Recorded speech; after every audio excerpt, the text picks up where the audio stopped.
Hello, ladies and gentlemen. Welcome to another episode of Benjamin's Bites, where I share a bite size of perspective that hopefully is not too difficult to digest. Man, I feel so behind. I was sick over the Easter weekend and had to take some time off from work and slowly getting my energy back. And finally, I'm back. So, man, it feels good to be 100% again. But today I wanted to talk to you about a perspective about the Bible that I don't hear very often. As a matter of fact, I don't know if I've ever heard it. And that's looking at the Bible from the perspective of a father. Being a father, I know there's things that I try to tell my kids like, hey, you shouldn't do this, or you shouldn't do that, or hey, maybe you should think about this. For instance, my son moved out recently, and I've been trying to talk to him before he moved out about just staying at home, working, saving up some money so that in 6 months to a year, he'll be better off financially. But he decided to move out on his own, which is fine, but just an example. When I look at the Bible, I tend to look at it as a father that loves his kids and is trying to prevent them or keep them from certain things.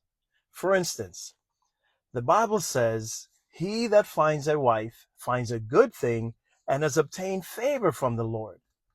And it says, he that found a girlfriend, he that has sex before marriage. It says, he that finds a wife, which means there's a blessing that the Lord wants to give couples, but it only happens when a husband finds a wife.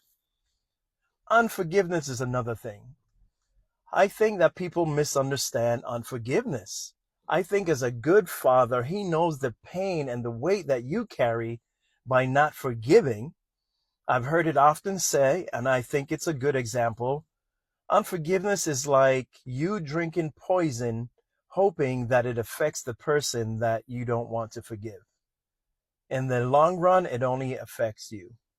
And there's all these things in the Bible that it talks about. Gossiping.